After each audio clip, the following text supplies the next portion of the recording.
Hey everyone, I'm here with Imran Mouna. He is the co-founder of InStage. One of the most exciting booths, I'd argue, inside of the York Link Pavilion. A lot of activity. How are you? Doing well. Thanks for having us out here today, Mark. Yeah, of course. So let's just move away for a moment to show our viewers that we've got a VR headset and a monitor, which hints at what we're going to talk about. Please tell us what InStage is all about. Sure. So what InStage is doing is we're using virtual reality to help people practice public speaking in many different forms. So whether it's an interview like this, a keynote presentation on stage, a job interview.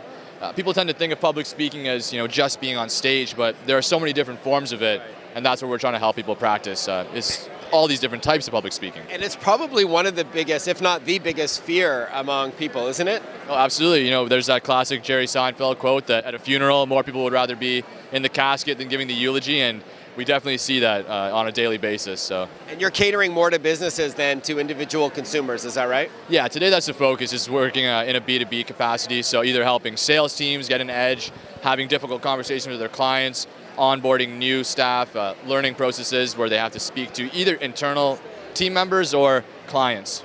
I can see the application here, Imran, for media training, right? Every company has to, at some point, in their communications folks or their C-suite executives, have to be on camera or on a stage, right?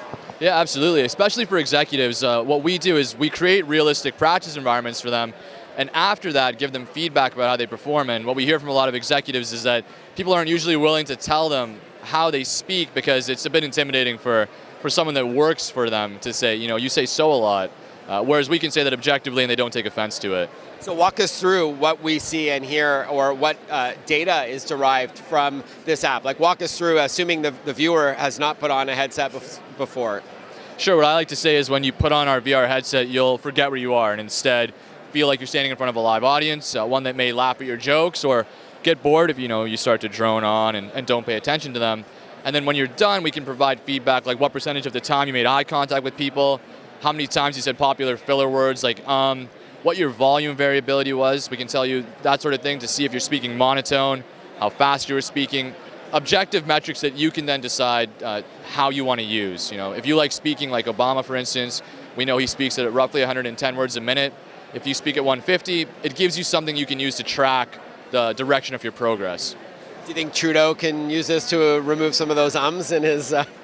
We actually heard him speak today, and I was pleasantly surprised. He was interesting to listen to. Maybe he's tried the app. Maybe it's working. Maybe he's using it, without us knowing. All right, finally, Imran, who are the kinds of people you're looking to meet here, and what's it been like being part of the York Region Pavilion? It's an incredible opportunity to be part of the pavilion. We have an awesome space here. We've had a lot of traffic.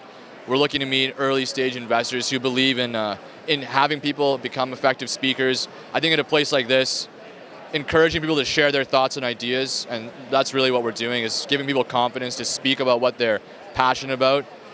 That's the kind of people we're looking for. So whether that's from an investor standpoint, people who are looking to invest in early companies, or whether it's companies looking to empower their employees, those are the kind of people we're looking to meet. Awesome. Mr. Mouna, amazing. Thanks so much for your time. Thank you very much, Mark.